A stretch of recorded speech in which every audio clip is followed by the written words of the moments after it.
Le patronage sur le tissu et sur le papier de coupe, c'est la même chose. En fait, lorsque tu réalises ta coupe sur le tissu, tu dois être sûr du métrage de ton tissu par rapport à ton modèle.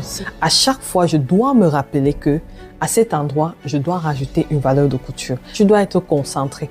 Sinon, tu risques de tracer et après, il n'y a même plus la place pour rajouter les valeurs de couture. Si tu as à couper, c'est foutu pour toi. Tu ne peux plus rattraper.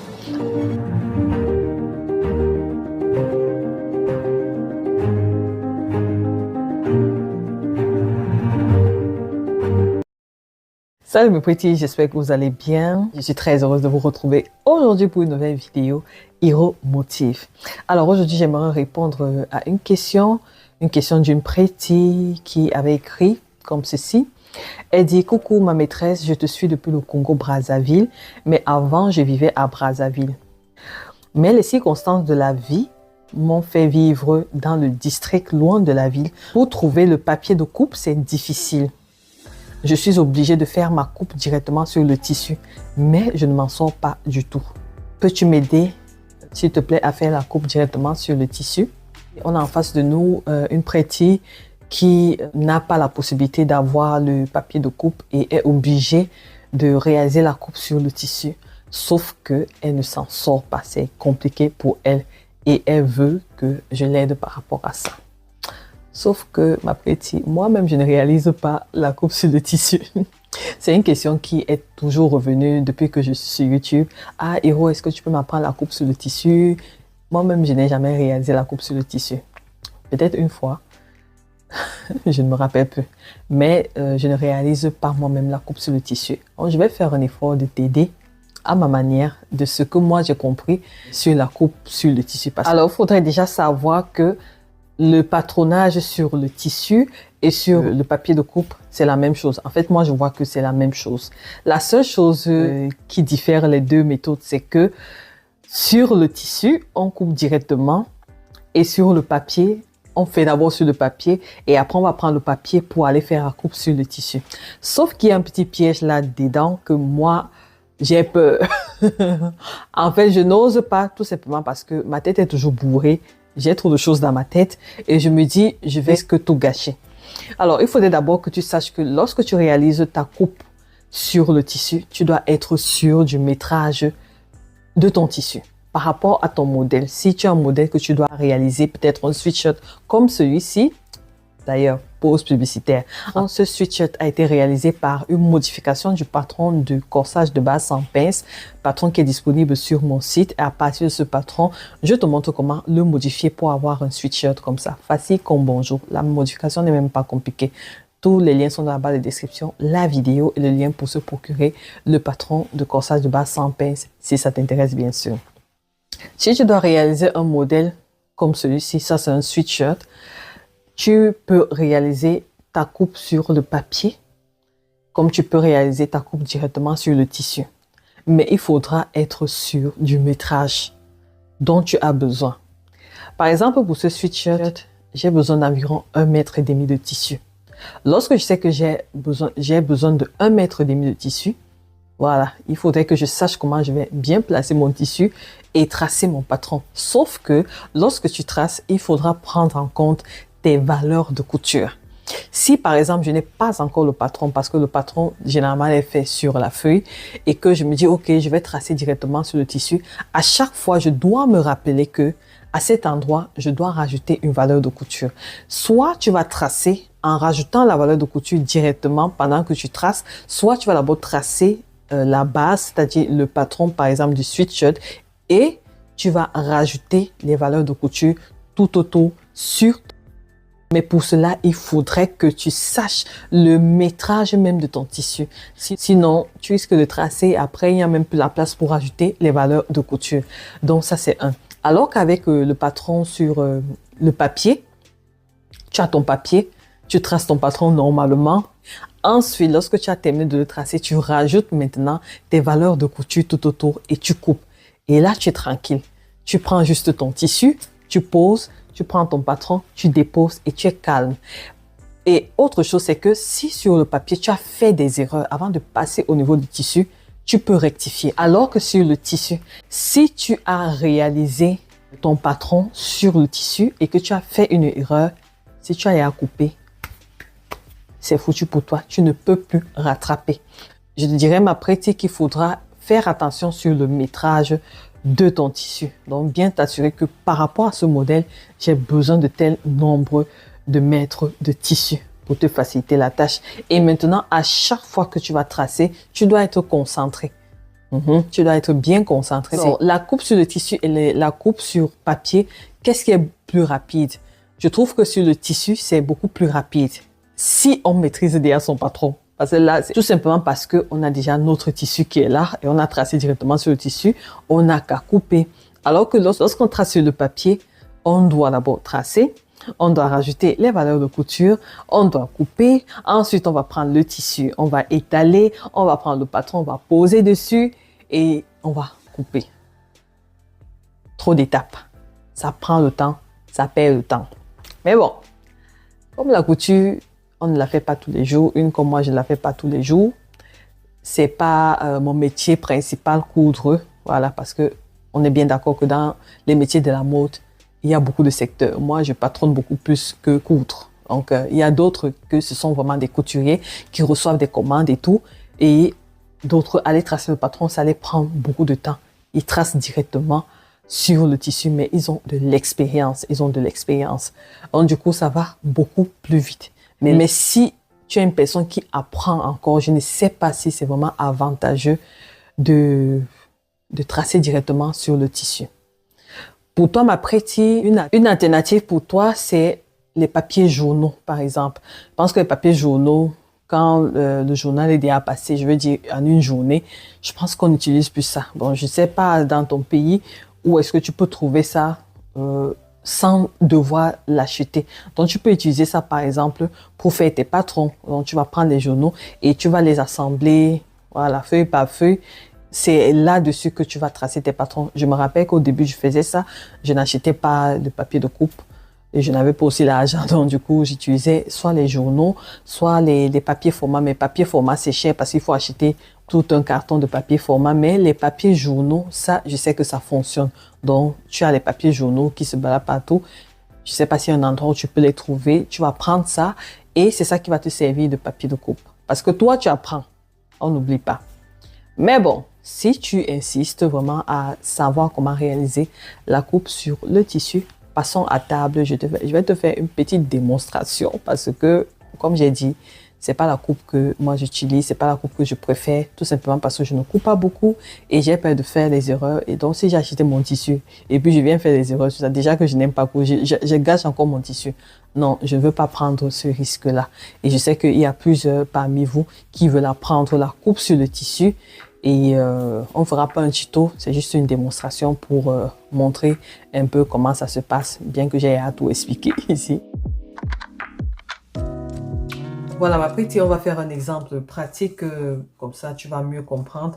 Là, j'ai deux patrons de base, version miniature, juste pour te faire la démo, pour que tu essaies de comprendre mieux ce que j'ai expliqué un peu plus haut.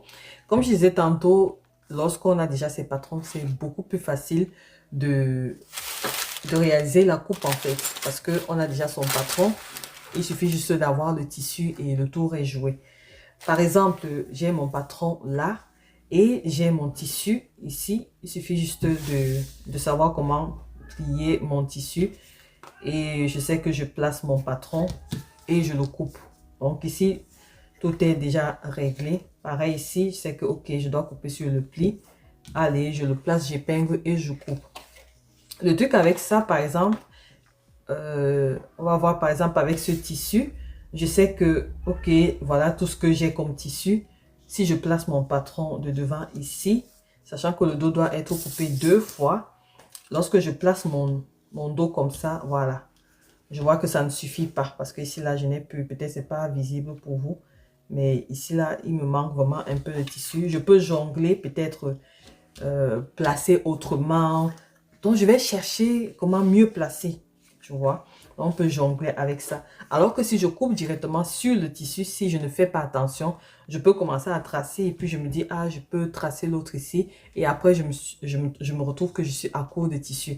Donc moi, je trouve qu'avec le patron, qu'on a déjà le patron, ça permet de voir si on a assez de tissu ou pas, si on n'a pas assez. Parce qu'il suffit juste de placer toutes ces pièces sur le tissu. Si on voit que c'est pas assez, voilà, on va encore racheter du tissu. Ou on va tout simplement trouver une façon de mieux couper et économiser du tissu. Bon, là n'est pas ton cas. Donc, je vais faire une démo. Je vais supposer que ça, c'est mon tissu. Bon, j'avais déjà commencé à faire là. Je vais supposer que ça, c'est mon tissu pour tracer mon corsage de base. Et généralement, avec le corsage de base, je pense jusqu'à la taille 44, 44, 46, on peut utiliser jusqu'à 1,5 m de tissu. 1,5 m de tissu, on gère le corsage devant, dos et la manche environ. Donc, comme on est débutante et qu'on ne sait pas trop, ici, j'ai ma lisière ici, donc je sais que ça c'est le sens du droit fil. Je sais que, ok, le patron de devant, pour le patron de devant, je vais le tracer sur le pli du tissu. Ok? Et maintenant, ça dépend du patron que je trace. Et si c'est une robe, il faudra te rassurer de connaître la longueur de ta robe. Elle aura quelle longueur? Et ça là, va déterminer la longueur de ta robe. Ici, je suis sur le corsage de base. Ici, va déterminer la longueur de mon corsage de base. Mais sauf que, n'oublie pas qu'il y a les barres de couture qui interviennent sur le bas, donc au niveau de l'ourlet, et sur le haut, au niveau des épaules qu'il faut agencer. Donc ça, il faut prendre ça en compte. Donc ce que tu peux faire, c'est que tu plies ton tissu comme ceci. Et là, tu représentes la longueur de ton corsage ici. Et tu rajoutes par exemple 5 cm de chaque côté. Donc un surplus qui va te permettre d'avoir quand même la valeur de couture pour agencer les épaules et ta valeur de l'ourlet par exemple. Bon, quand je dis 5 cm, c'est maximum. Et maintenant, ici, cette partie, c'est généralement la partie la plus grande sur notre corps. La partie la plus grande sur notre corps, comme par exemple le bassin. Le bassin est toujours la partie la plus grande de notre corps, donc autour du bassin. Sachant que lorsqu'on fait les patrons pour placer les mesures, on travaille toujours sur un quart. Donc on fait le tour de bassin divisé par 4. Ça nous donne une valeur. Je pars sur la base du tour de bassin qui est égal à 100 cm. On va se dire, ok, le tour de bassin qui est de 100 cm divisé par 4, ça nous donne 25 cm. Mais sachant que dans un patron, il faut une valeur d'aisance et il faut la valeur de couture pour agencer le patron. Donc, on revient sur notre tour de bassin qui est égal à 100 cm divisé par 4 qui va nous donner 25 cm. On prend en compte la valeur d'aisance qui est importante, peut-être de 1 cm, donc on est à 26 cm. On prend la valeur d'aisance qui est de 2 cm, on tombe à 27 cm. Et la valeur de couture qui est de 1 cm qui va nous faire 28 cm.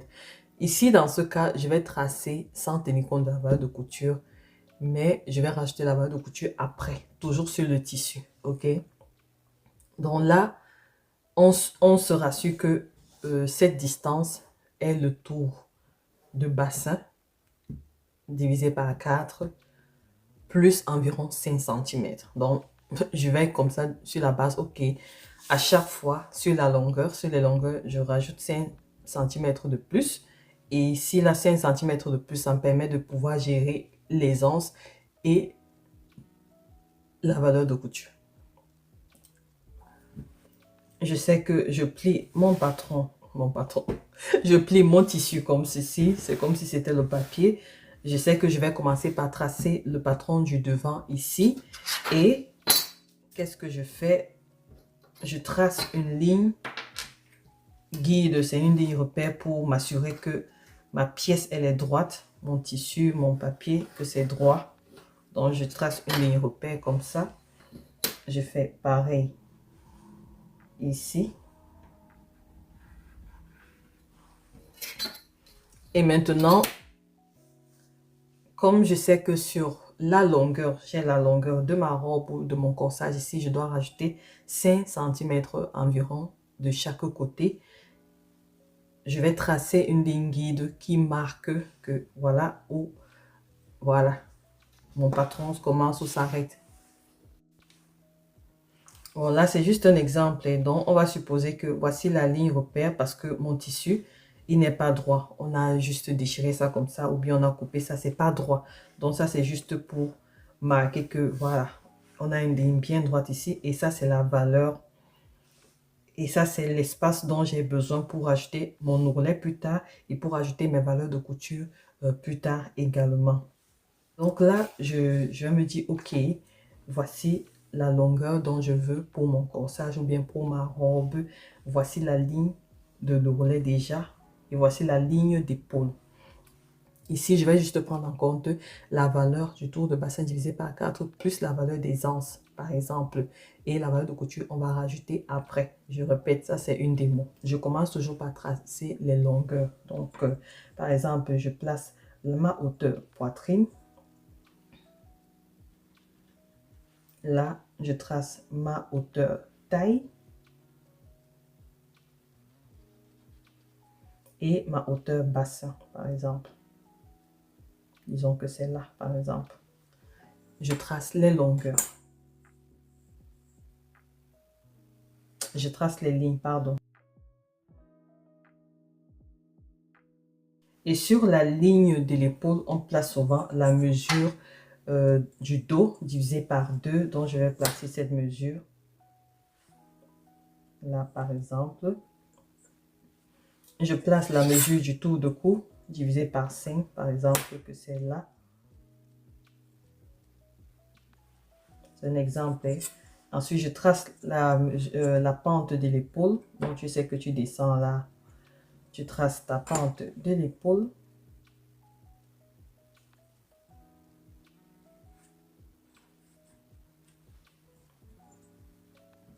Lorsque c'est fait ici, tu sais que voilà, ça c'est ta ligne de poitrine, ta ligne de taille et ta ligne de bassin. Maintenant, la ligne de poitrine, tu sais que tu places ta mesure de tour de poitrine divisé par 4 plus la valeur des anses. Par exemple, c'est là. Tour de taille divisé par 4 plus la valeur des anses. Si ton patron a des pinces, voilà, tu rajoutes la valeur des pinces.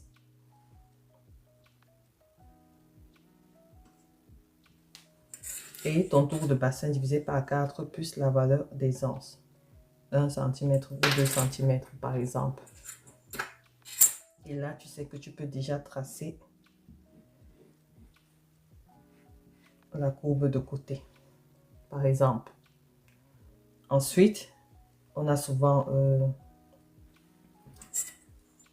la hauteur à manchure qu'on trace là et on trace la courbe d'amanchure.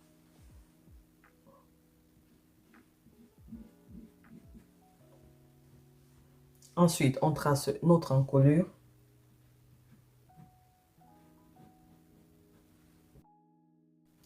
En principe, là, on a déjà terminé de tracer le patron. Maintenant, il faut rajouter les valeurs de couture. Voilà où le patron s'arrête. Et cet espace que j'ai laissé ici, si par exemple, je veux la robe, on va dire que c'est ici que s'arrête ma robe. Donc, je sais que je vais m'arrêter jusqu'ici. Maintenant, si je veux rajouter les valeurs de couture, c'est ici que je vais rajouter. Valeur de l'ourlet, je me dis peut-être je veux 2 cm ou 3 cm pour l'ourlet. Donc, je mesure là et je trace. Tu vois que j'ai encore l'espace. Maintenant, sur les côtés, je dois rajouter 1 cm minimum pour les valeurs de couture ou 1 cm et demi. Et je trace également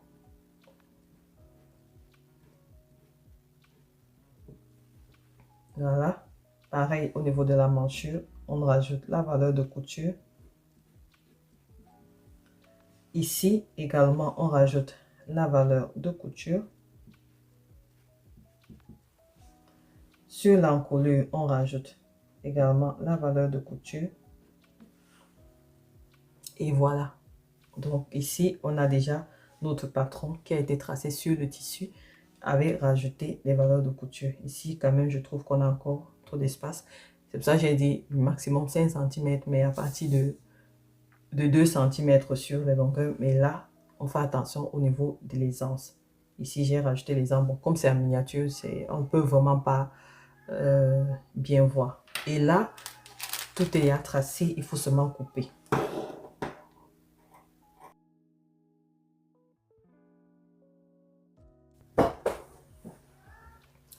Donc voilà ma petite, ton patron qui a été tracé sur le tissu. Et ça c'est, on va dire, ça c'est peut-être le dos. Et s'il faut faire le devant, voilà, tu replies ton tissu et tu recopies si c'est le même patron.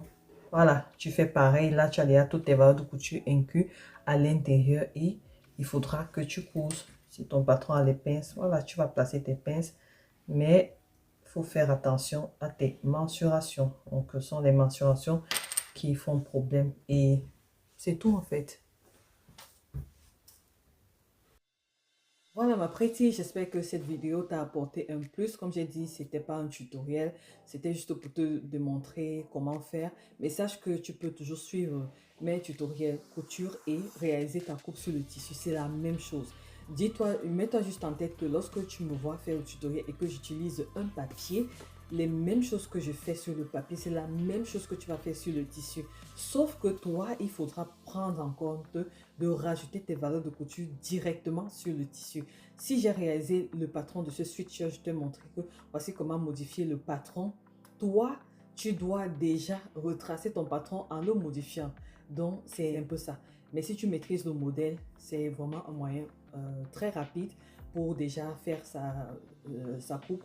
Mais si c'est que c'est un autre patron que tu es en train d'expérimenter, bon là, il faudra juste être très concentré et connaître ton métrage, connaître ton modèle et connaître là où tu dois rajouter les valeurs de couture. Si par exemple tu as une coupe comme peut-être la découpe princesse, les parties ou les parties qui doivent s'agencer, là il faudra faire attention. Si par exemple tu as divisé ici et que peut-être tu veux agencer deux tissus différents ici, il faudra prendre en compte lorsque tu traces sur ton tissu, te dire, ah, ici, je dois rajouter 1 cm, ici aussi, je dois rajouter 1 cm pour que lorsque je vais coudre, voilà, je ne vais pas perdre le tissu. Donc, vraiment, autant de choses. Donc, sinon, c'était tout. N'hésitez pas dans les commentaires, celles qui réalisent la coupe sur le tissu directement, si vous avez des tips, si vous avez des conseils pour cette prêtée, n'hésitez pas. Comme j'ai dit, c'est pas, moi, je ne coupe pas comme ça. Je n'ai pas juste d'une logique, donc je peux me tromper.